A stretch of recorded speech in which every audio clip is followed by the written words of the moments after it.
எல்லாருக்குமே வணக்கம். இந்த வீடியோ ரொம்ப ரொம்ப ஸ்பெஷல். என்ன சொன்னா 5 வருஷத்துக்கு பிறகு பார்த்தீங்கன்னா மாட்டு பொங்கலே செலிப்ரேட் பண்றேன். ஐயோ, எனக்கு பொங்கல் இல்ல, மாட்டுக்கு ஆட்டுக்கும் பொங்கல். மாட்டு பொங்கல் ஆட்டு பொங்கல் தான். ஆடுகளும் மாடுகளும் தான் ஹீரோவா இருப்பாங்க. காலையிலேயே அந்த மாடுகளை குளிப்பாட்டி அந்த மாடுகளுக்கு சந்தன விபூதி வச்சு மாலையெல்லாம் போட்டு சும்மா ஹீரோ மாதிரி சொல்ல போற மாப்பிள்ளை மாதிரி ரெடி பண்ணி அதுக்கு பிறகுதான் நம்மளோட சடங்கு சம்பிரதாயங்கள் எல்லாமே நடக்கும். பெருசா இல்ல, பாரம்பரிய முறைப்படி பொங்கல் வச்சு அதை வந்து முதல்ல மாட்டுக்கு ஊட்டி விட்டு அதுக்கு பிறகு அதை சாப்பிட்டதுக்கு பிறகுதான் மத்தவங்க எல்லாருக்குமே கொடுப்பாங்க. இது பொதுவா எல்லா இடத்துலயும் நடக்கிறது தான்.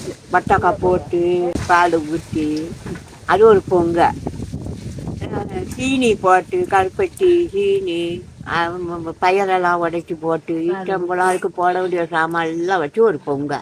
வட்டக்காய் போட்டு பால் ஊற்றி ஒரு பொங்கல்னா வட்டக்காய் பொங்க. ஏன் வட்டக்காய் பொங்க வைக்கிறீங்க? அது மாட்டுக்கும் வசந்தது, மக்களுக்கும் வசந்தது, உலகத்துக்கே வட்டக்காய். மார்கழி மாதம் காய்க்காத மரமெல்லாம் வட்டக்காய் காய்க்கும். அதனால வட்டக்காய் பொங்க வட்டக்காய் பொங்க.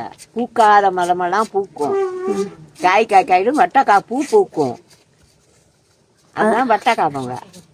சாணத்துல ஒரு குழை மாதிரி கட்டி அதுக்குள்ள பால் ஊத்தி வைப்பாங்க. மாடு வெளியே வரும்போது அதை மிதிச்சிட்டு வரணும் அப்படின்றதுக்காக வைப்பாங்க. இதுக்கான ரீசன் கேட்டேன். அதுதான் சாஸ்திரம் சம்பிரதாயம் அப்படின்னு சொன்னாங்க. ஒவ்வொரு முறையுமே தாத்தாவும் பாட்டையும் தான் இந்த மாட்டு பொங்கலை ரொம்ப சிறப்பா செய்வாங்க. சாம்பிராணி போட்டதுல இருந்த மாட்டு பொங்கல் வைக்கிற வரைக்கும் அவங்க தான் 2 பேருமே செய்வாங்க.